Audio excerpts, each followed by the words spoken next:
Good morning.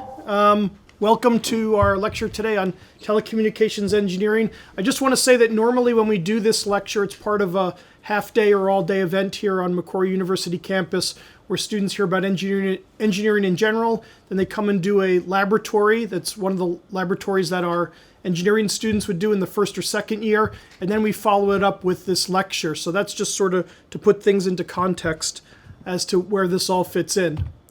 Just a little bit of background about myself. I'm a professor here at Macquarie University. I've been here for 5 years after 25 years in industry. My area of expertise is wireless engineering, and in particular, I work on designing integrated circuits to work in things like cell phones or wireless point-to-point telecommunications networks. You sometimes see the dishes on top of towers and the wireless electronics that go with those sorts of things. So that's my area of expertise, and what you're about to see is actually taking from things that I do in my day-to-day job. So for the agenda today, what we're going to look at is just an overview of telecommunications. And what I want to focus on, or the motivation for doing this, is to actually do it from a historical perspective. I'm going to take a historical perspective because the history of telecommunications actually overlaps or talks about the motivation for a lot of the things that we do in telecommunications. And then as we go through the talk, I'll talk about some of the enabling technologies, and in particular, one key equation that really governs how wireless engineering works and what we look to improve it or get more information over a telecommunications link.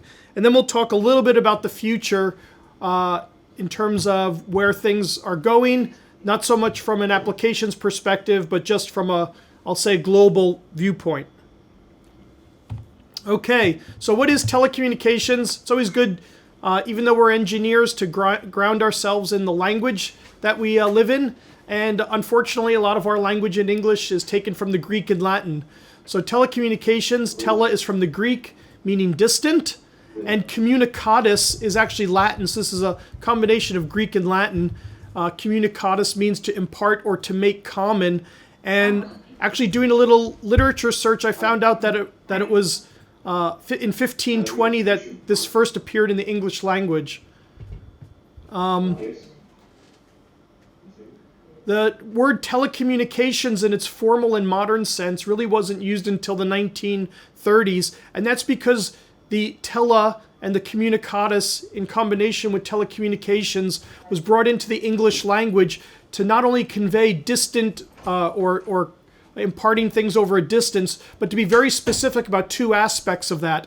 The one aspect that we want to focus on today is information, and the other aspect that we want to focus on is an electronic-based systems or means for communicating that information. So while tele and communicatus have independent meanings in their base languages, when we brought that into English, we're really talking about moving information across large distances or imparting things across large distances, in particular information using electronic means or systems. And in modern telecommunications, as you'll see, we actually stretch that meaning of electronics quite a bit.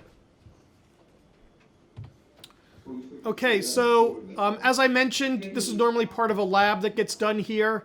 And the key things about the lab that set up this bit of theory and presentation are what sort of information can be sent over a link, how far can we send it, how fast can we get it there, and how many errors are we going to potentially incur in its reception. And these are sort of the four parameters that really drive telecommunications. So when we choose a mode of telecommunications, we always want to look at these sorts of pieces of information. What sort of info can I send? How far can I send it? How fast can it get there? How quickly can I get a given amount of information over that link? And what sorts of errors am I going to incur, or penalties or miscommunications are possible using that method of communication? Okay, so if we go way back in history, probably the earliest forms of telecommunications were smoke signals or drums beating in the distance, and using a system of relay networks one set of fires being viewed by one group of people who would then start their own fire and relay that to another, and so forth and so on. We probably could say with a good degree of confidence that roughly 1 word per minute was going to be transmitted during that time. And we really don't know what sort of error those things incurred, depending upon whether the day was a clear day weather-wise, or a cloudy day or a foggy day. The distance would be better or worse. But suffice to say, these weren't really good, reliable telecommunication systems, but people were making an effort, and people were trying to communicate ideas over a very long distance. Okay. So way back when, the first telecommunications engineer was a bloke by the name of Phidippides. And Phidippides, not only his name is somewhat forgotten in eternity or over time, but what we really remember Phidippides for was he was the first winner of the marathon. So back in the day when the Battle of Marathon occurred, Phidippides ran the distance, roughly 50 kilometers, back to the capital and reported the results of the Battle of Marathon. And not only was Phidippides the first telecommunications engineer, but he gave his life for telecommunications as well, because the story has it that when he finally got there and communicated what needed to be communicated, he died. So suffice to say that if you become a telecommunications engineer on your first job assignment, we do not require you to die anymore. Okay, but soon after that, the Roman Empire came, and they built a whole lot of roads, and they built more roads, and they built some really impressive buildings as well. And they basically had this amazing network of cities and roads and bridges so that they could tie together their empire and keep information flowing to administer and grow the empire as best as they could. And eventually, the system of roads outlived or was insufficient for them to support the information transfer that they needed, and the Roman Empire began to stagnate, and a whole bunch of other reasons contributed to its downfall. But suffice to say that in civilizations or empires from Rome going forward, the amount of information that you could communicate, the distance over which you could communicate it, was of vital importance to keeping things safe, keeping commerce flowing, and keeping a people, if you will, feeling as if they were one and united and part of one body. So a long time went by after the fall of the Roman Empire, and there really wasn't much innovation in communication until this bloke came around, Gutenberg, and what he figured out how to do was not send one word or a few words or a runner, but he figured out how to really compress information. So in one sense, he came along with the first compression technique, the ability to get lots and lots of words printed in many, many copies in a short amount of time and put it in a format that was easily transportable. So we really don't think about Gutenberg as an innovator in telecommunications, but in point of fact, he actually was. And a lot of things in terms of error checking really started when we had the ability to put 20, 50, 100,000 words into one packet of information and ensure that there was no error in the transmission of that.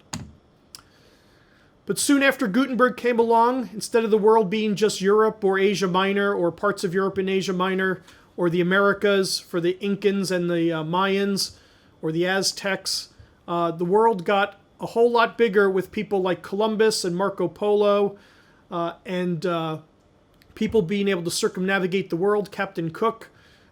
We soon realized just how big the world was, and after mapping it, slightly less time went by when we finally mapped it and could see how big the whole world was. And at this point, we really knew that if we were going to span the globe with telecommunications, we knew at least what the distances involved would be.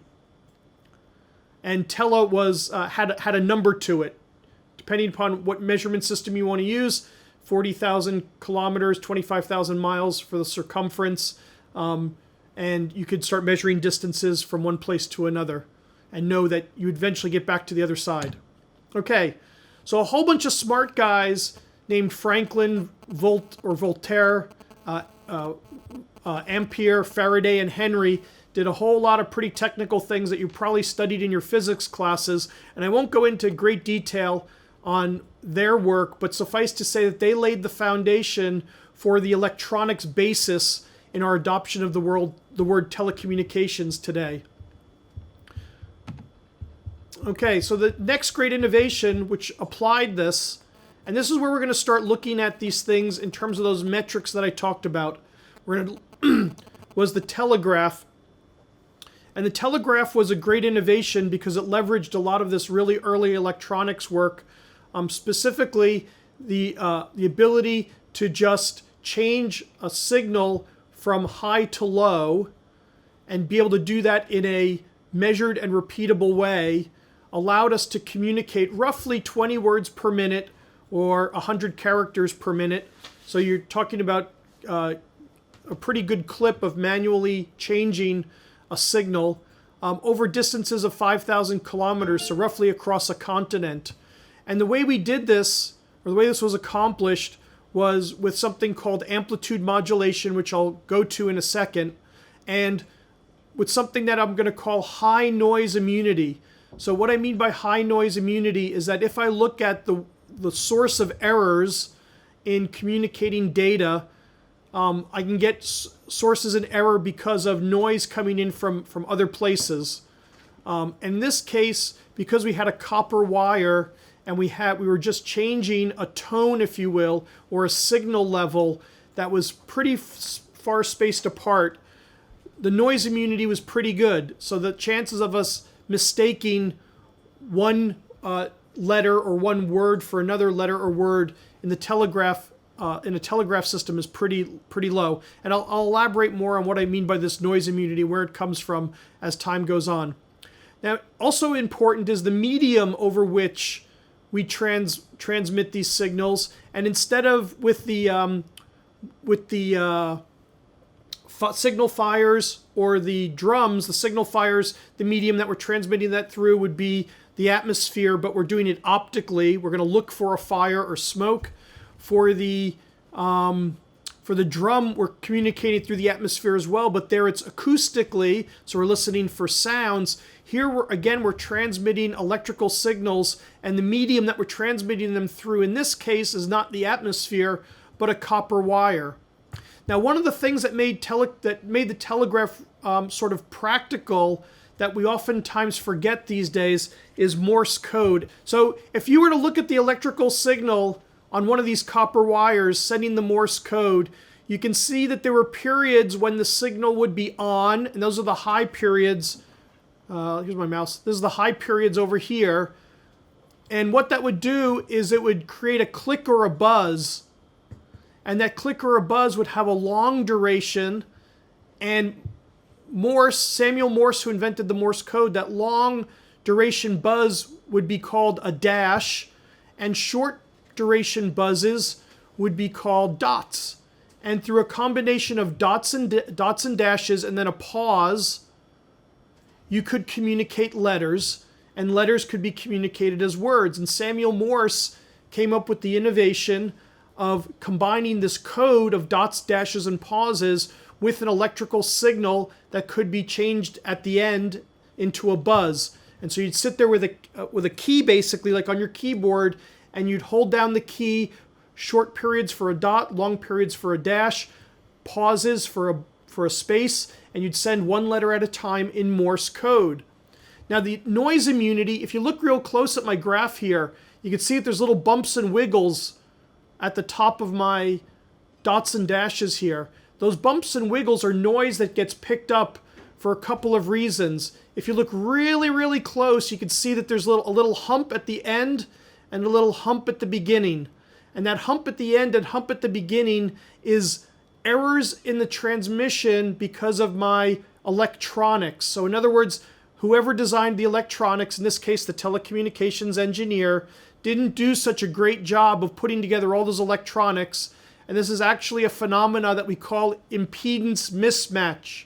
It means one component in the system isn't quite designed to work optimally with another component in the system.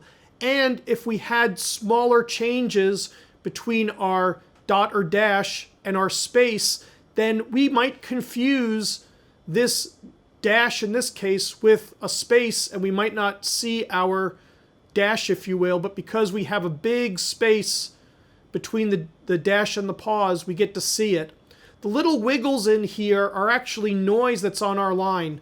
And there's noise that comes from all different sorts of physical phenomena in the environment. Noise can be caused by stray cosmic rays coming from a distant galaxy or quasar. Noise can come from somebody with a mobile phone transmitting right next to our telegraph system. And of course, back in the day when telegraph was popular, that certainly wasn't a problem at all. But those little bumps and squiggles here are different sources of noise that creep into our system that our electronics pick up. I just want to say, with regard to noise, no matter what physical system you build, there will always be noise in it. And this is one of the things that we always fight in telecommunications, is that as we improve our electronics, as we improve our ability to send more and more data over the same telecommunications link, what happens invariably is we start dividing up this big gap into more and more spaces, and the spaces in between them that we're putting information on now become more and more susceptible to these bumps and wiggles that we call noise and we can never get away from. So if somebody tells you that they have a noise-free communication system, tell them they're kidding themselves. If you've ever played the game Chinese Whispers, you know exactly what I'm talking about. Okay, so I used a term a couple slides ago called modulation. This is a really, really important term when it comes to telecommunications, and it has a mathematical formula that goes with it that broadly describes modulation. Now, there's much more complicated things that go into modulation than my little equation here, but for the purpose of what we're going to talk about today, if you understand how this equation creates a telecommunication signal, or how information gets put onto a telecommunication signal through this equation, then you will understand a whole heap about telecommunications that a second-year university student would understand. So modulation is the important concept that I want you to take away from this talk today. And what modulation means is just a fancy word for altering some property over time. So I'm going to take my telecommunications system, and some property of that telecommunications system is going to be altered over time. It doesn't mean I'm going to alter just one property. I may alter several, and it doesn't mean that I just have one property that I could alter. I have plenty of different things that I could change. So in this case, what it means is I'm going to take one thing that doesn't change, and that's something I'm going to call the carrier signal, and I'm going to alter it with something that does change. And that thing that does change is the communication or the information that I want to send. So if you think about my voice, as I talk to you, my voice rises in volume and pitch, and it goes down in volume and pitch. And it creates an acoustic wave that your ears translate into electrical signals in your brain that means something to you if you speak my form of English, which is American, so I apologize for that. Hopefully your brains can dynamically convert from American to Australian on the fly, which from the faces on the screen, I'm assuming that I'm doing okay. All right, so we're going to take our data signal and we're going to modulate our carrier signal with that to send it over a distance. And the way that we do that is through this telecommunications signal equation that I've put up here, where I'm going to take A as a function of t, and I'm going to multiply that by a sine wave, and that sine wave is a function of some frequency that may change over time, f of t, and some phase, phi, that can also change over time. So the things that I have here as function of time are the things that I'm going to modulate my carrier signal with. So my carrier signal is the sine wave. It's a periodic signal that repeats itself every 2 pi. So, and the time that it takes to do that depends on what frequency or f that we're using. But the sine wave is my carrier signal, and I'm going to modulate that with my information or data signal. And my information or data signal could be an amplitude of the sine wave, which is that big A that changes over time. It could be the frequency of my carrier or my sine function, which is the f of t, or it could be the phi or phase of that sine over time that I choose to modulate with my data or information signal. Okay? So modulation allows me to change my sine function, and so doing take my carrier signal, which would just be a sine wave with nothing interesting to look at, but change it over time in some way. I'm using hand signals here that you'll see later on. I'll use these hand signals later on to get things understood. We're going to modulate our carrier signal in those three ways, through amplitude, frequency, or phase, to carry our information. Okay, so the next great innovation was the telephone. And the telephone was pretty good because you could get about 100 words a minute. I would imagine some of you talk really fast. I know I've been accused of that, so I might get my data rate up to 150 or 200 words a minute. But the really nice thing about this was that we could actually hear somebody's voice. So we didn't just hear dots and dashes that got converted to words, but we could hear somebody actually ask a question by the tone in their voice going up. Did you understand what I just said? That was information that couldn't get communicated through a telegraph. So even though it was roughly the same, maybe a little bit more words per minute, but the same order of data, a lot more information was able to be communicated because we could get tones to actually be transmitted. So we could actually send music, we could get the question answered. You could tell if somebody was angry with you instead of just making a statement, because we were sending more information than just, I'll say, to use a modern euphemism, we were sending more than just the bits. We were actually sending meaning because you could hear the person's voice on the other end of the line. Now the telephone works by amplitude modulation. The original telephone today is all digital, and it's all done in a similar way to the internet. But back then, the telephone was basically an amplitude modulated system that worked very similar to telegraph, but instead of sending a high and a low signal, it actually was able to fully amplitude modulate, and I'll get to that in a second, the carrier signal over which we were transmitting the information. Now, one of the drawbacks of the telephone was that it was not as high in terms of noise immunity, and that was basically because we were sending true tones, and so somehow if the tones got noisy, you might not hear the actual tone I intended to send over because of those bumps and squiggles that I talked about before. And as you probably know, and to this day, there's huge amounts of copper that had to be used to put in a telephone system. Tons and tons of copper on an annual basis. Hundreds of thousands of tons were used in the early telephone system and are still implemented to this day. And of course, we use them for other communication schemes. But suffice to say that the reason why there's copper wire or twisted pairs of copper wire to your house today are because of the telephone system and not because of something else. That's the phone's ringing from years gone by. It's very digital though. Okay. All right. So amplitude modulation, telephone style, is something like that. I don't know if you can hear that. Were you able to hear that? Shake your head if you could hear the noise, the telephone. No, you couldn't hear it? Some people heard it. All right. So basically it sounded like a room of noisy people. And that could be one of the problems with working on the telephone or using the telephone, is that depending upon what was going on with the receiver on one end and what the human ear was picking up on the other end, you may or may not get all the information across. But what was actually happening, or the electrical signal that was actually being sent over the wire, looks exactly like that waveform that's up there. So the signal started all the way on the left, and over time, that axis is time. From left to right, up and down that axis is the amplitude of the sine waves that are being sent.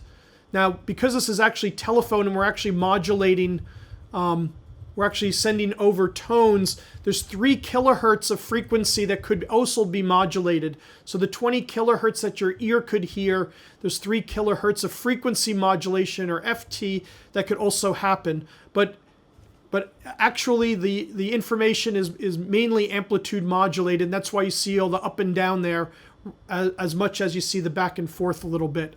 But what we're doing in the amplitude modulation is we're changing the up and down of the sine wave, the peaks and the valleys of the sine wave, And in true amplitude modulation, we actually add 1 to that A of t. So it's always a number between 0 and 2, so that we can go between no signal, in other words, silence, and some upper signal. And in different amplitude modulation systems, we actually limit that range so it doesn't get down to 0 for a whole bunch of reasons. And that limitation of not getting down to 0 is something called the modulation index.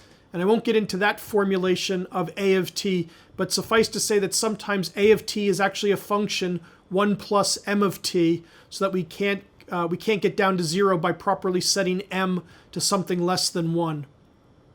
Okay, so the telephone was pretty good because it was able in 3 kilohertz basically to give you the equivalent of what your ear could hear in 20 kilohertz.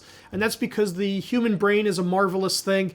And that's actually one of the features that gets exploited in the cochlear ear, if you're familiar with the cochlear ear implant. The fact that the human brain is very plastic and can expand from a very limited amount of information to a whole bunch more information by the intelligent processing that goes into our brains.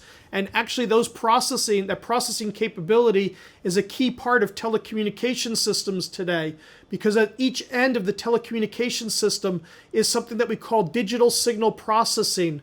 In some cases it's not digital, in some cases it's analog, but the idea there is that we're going to modify the signals to either make them more or less immune to noise on the transmitting side, and on the receiving side what we're going to do is correct the signals for any noise that may have been picked up, or correct the signals to the best of our ability. So what the human brain can do for hearing, we build into our telecommunication systems today to get around some of the noise issues.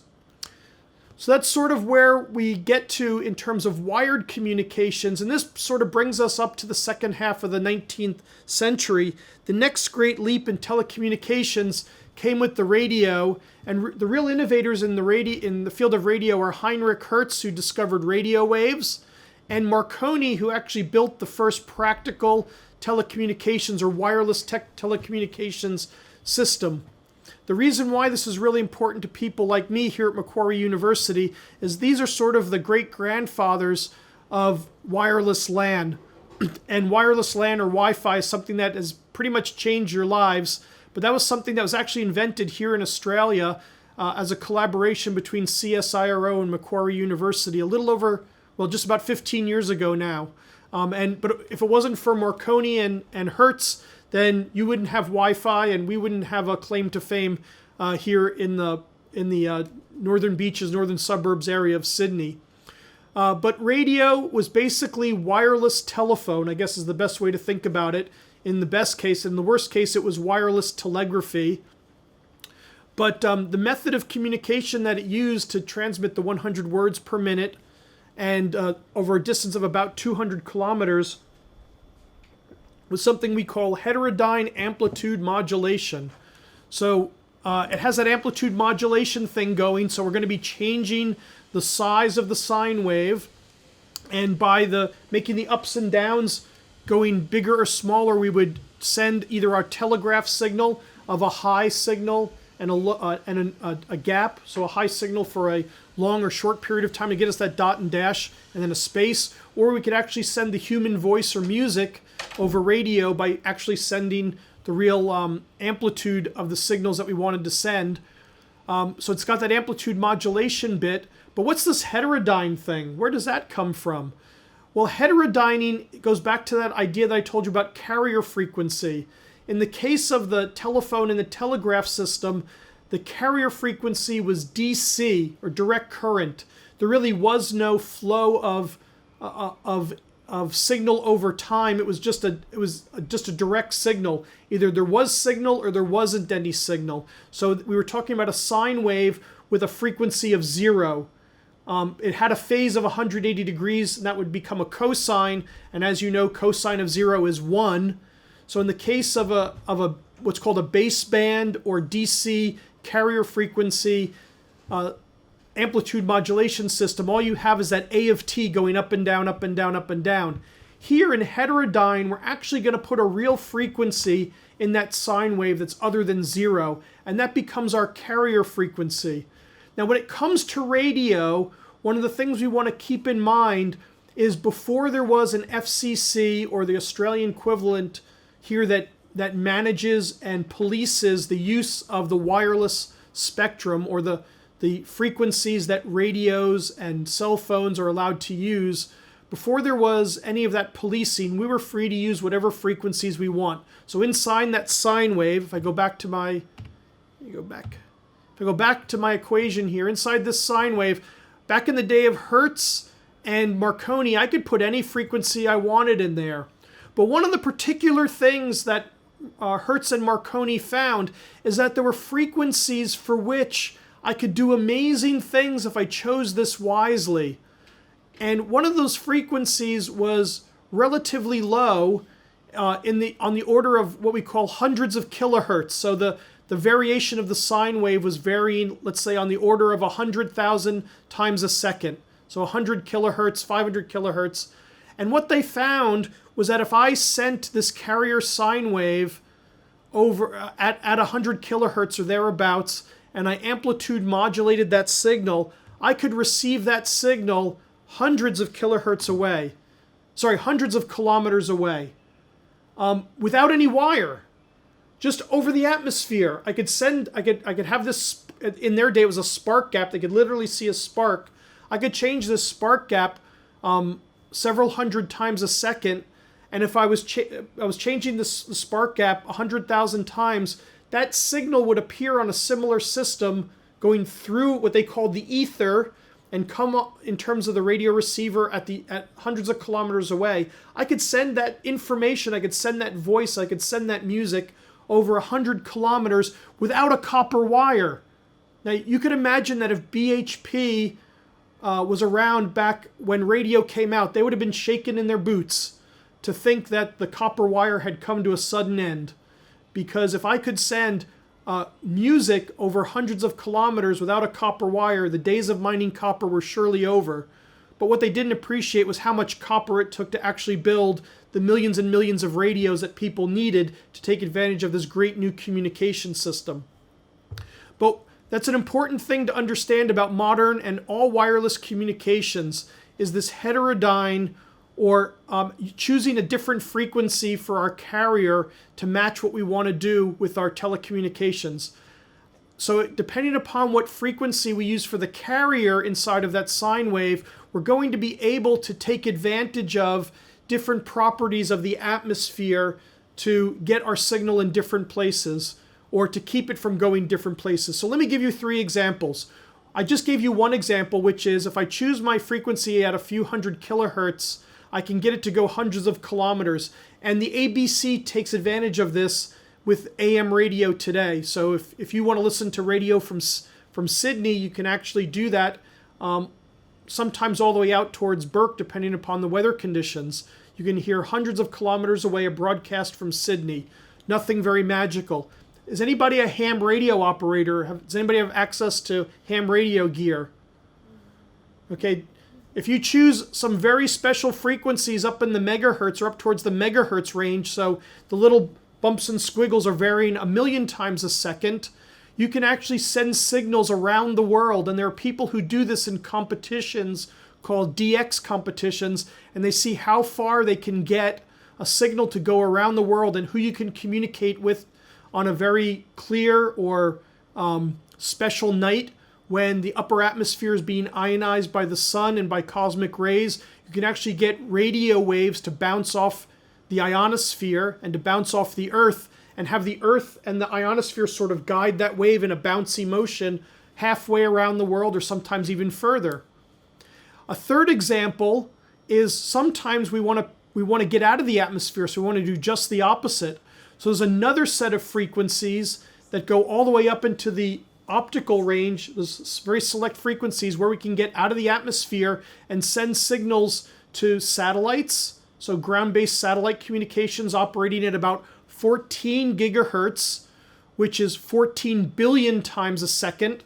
That sine wave is going up and down. We communicate with satellites at 14 gigahertz. We also communicate with deep space probes at similar frequencies to get them out and across now not only distant planets, but with the Voyager and Pioneer probes, we're sending them outside our very solar system. So radio was a tremendous breakthrough because it switched us from copper to no copper. But one of the penalties that we had to pay for that was a whole bunch of noise immunity. And if you've ever listened to the AM radio, when there's a thunderstorm, you know exactly what I'm talking about. Or if you're listening to the AM radio on your car and you go under a set of high tension power lines, you can hear the noise, the buzz, the clicking on your AM radio. So the price for no copper was less noise immunity and more of those bumps and squiggles that I showed you. So this is what a real amplitude modulated waveform would look like. And you can see in my pink example that I never get back down to 0. And that's because that A of t is actually a 1 plus m of t. So this A of t is a 1 plus m of t. So we never get down to 0 again. And here you can see noise that gets added to my waveform. You can see lots of bumps and squiggles here. And as compared to my telegraph signal, you can clearly see that my bumps and squiggles are a lot bigger compared to my carrier than they were in my simple DC or baseband telegraph communication system. The next great innovation in radio was FM. And in frequency modulation or FM radio, you can see that the price that we pay is a less transmission distance. We can only go 80 kilometers, and that's because our F of t is at a higher frequency, and at a frequency that the atmosphere doesn't like as much, if you will, as some of the AM radio frequencies. But the big difference from the modulation perspective is that instead of modulating A of t or changing this term out here, we're actually going to change this term here. So in the case of AM radio, our waves were doing this. In the case of FM, our waves are doing this. So you can see here in the AM radio example, our carrier is the same, but here in the amplitude modulation, the spacing between peaks and valleys doesn't change, but the amplitude does. Here we're changing our A of t. Here you can see that our amplitude is not changing at all. The peaks and the valleys are the same, but the spacing or the frequency of the peaks and the valleys are changing. And in one case, well, actually in both cases, we're transmitting the same information just in two very different ways when it comes to that telecommunications system. And both have their benefits and both have their detractions in terms of that noise and distance that I talked about at the beginning.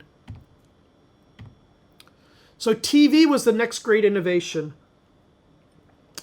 And oftentimes, especially in the curriculum for the HSC, they want me to talk about this vestigial sideband modulation.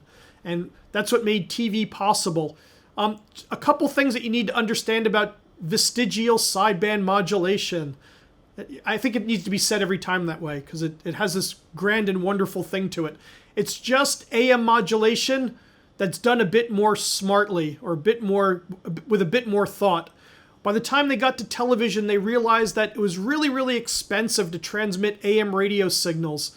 It was taking megawatts of power to send it hundreds of kilometers. And they thought, hey, when we do this television thing, let's not use megawatts of power. Let's find a way to do it a little bit more efficiently. So they chopped off half the signal, and they call that single sideband AM modulation. So they save half the power. But then they realized they didn't quite have enough bandwidth when they did that to transmit all the data they wanted. So they added a little bit of it back in. So it wasn't quite sideband modulation because they needed to have a little bit of both sidebands, or in other words, double sideband. So they came up with this word vestigial, or there's a vestige. There's a bit left over of one of the sidebands. And that's really the way television works. But suffice to say that the basis for TV, or analog TV as it were before we went to digital, was AM modulation, the same basic technique. It's a little bit more complicated because of what data we're sending in terms of, back when analog TV was sent, we had to send synchronizing pulses and we had to send interlaced data pulses. But the A of t was the thing that was being modulated, and the carrier frequency was whatever frequency you tuned to on your dial on your TV at the time. As you know, TV has less noise immunity than radio. Sometimes you see the TV screen blanks for a second, or there's a bit of fuzz. that comes in when you can't quite tune in the TV properly. And the line of sight requirement was a very important thing because the carrier frequency that TV operates over is at a higher frequency again than the FM radio. So instead of just being able to get 80 kilometers in every direction, we actually have to have our antennas pointed towards the TV transmitter to get it to work properly. All right, the next great innovation was the great leap forward in terms of digital communications. Now, with regard to the basic equation, the modulation or telecom signal equation that I showed you, there's no difference. We are still going to either modulate the amplitude, the frequency, or the phase. But when we do this in digital communications, instead of modulating it in a continuous fashion, in other words, if I go back to these signals, you can see that they're changing continuously. The amplitude is changing in a nice, smooth, sort of continuous fashion. It doesn't jump from one level to another. Or the frequency is very continuous. It doesn't jump in one fashion or another. It's very continuous the way it changes. It's almost beautiful the way it changes. The great leap forward for digital communications was to say we can actually fix certain levels of amplitude and assign them a number. So in this case, I'm going to assign this level a 1, or 0. I'm going to give this a 1. I'm going to give this a 2, a 3, a 4, a 5, a 6. And depending upon which level of the carrier frequency I send, I'm going to be able to transmit one of 6 pieces of information. Well, in this case, 7 pieces of information, 0 through 6. I could send that very quickly.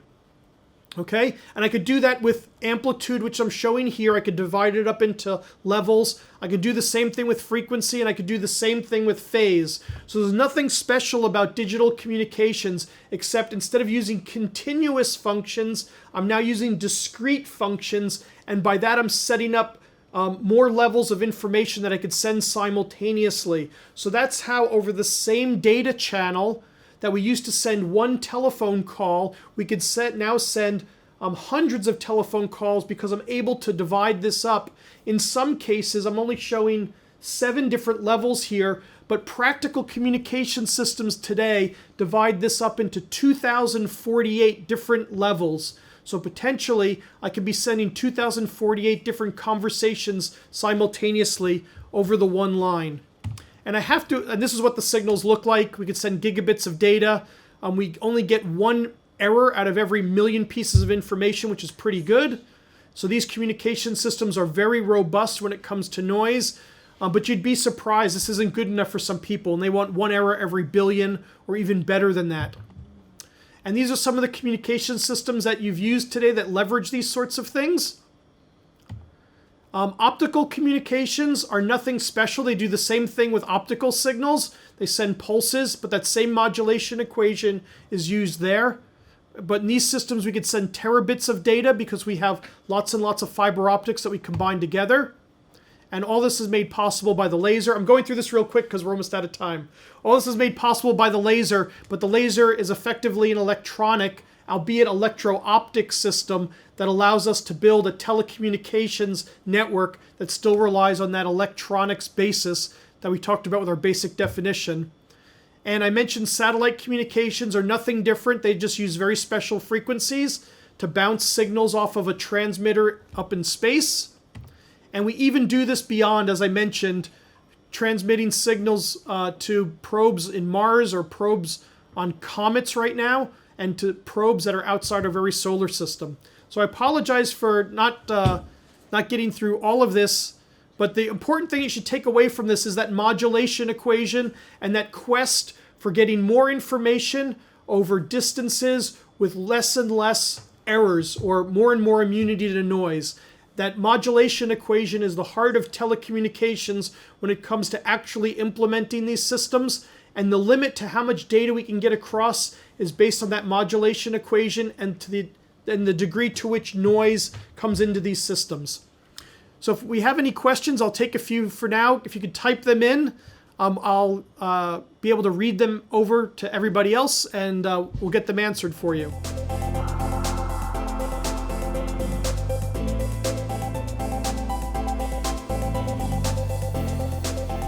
That's a really great question. So telecommunications engineers, if you want to travel the world, telecommunications engineering is a great job to have.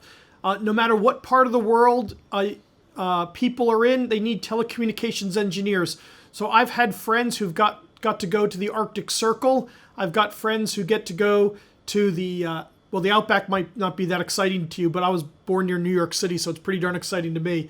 But you get to travel the world over because every place in the world needs telecommunication systems.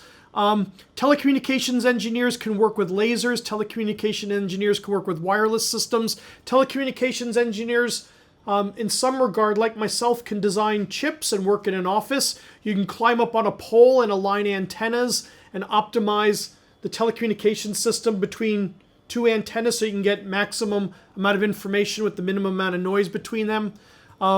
You can build things. You could actually take things down if you want. If you like to take things apart and figure out why they broke. Some telecommunications engineers actually get to break things because it's important when you install a telecommunications system in the middle of the desert or in the Arctic Circle that it's going to work for years and years and years without any maintenance. So you really get to do a whole lot of things. Build things, test things, break things, install things. And if you like to do state-of-the-art, cutting-edge research, you could do that too.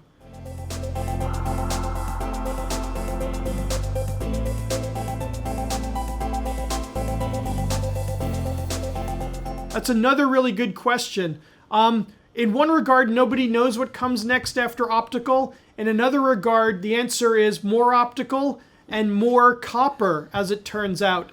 So what we're doing with optical is we have something called multimode fibers, which allows us to send multiple optical signals down a single fiber, and that dramatically increases the capacity of a fiber optic communications network.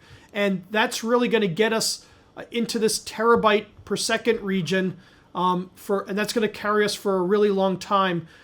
People have been talking about the death of copper for a really long time, but as I mentioned about that intelligence that we put on the transmit and receive side that's able to fix up the signal so that it transmits better and repair the signal so that it's received better, telecommunications engineers, electronics engineers, information systems engineers are coming up with great new innovations every day that allow us to extend copper well past where people thought it could ever be used. And for the foreseeable future, there's probably a lot of people out there using DSL. That's all copper. There's no problem with getting all the bandwidth you need using copper right to your home right now.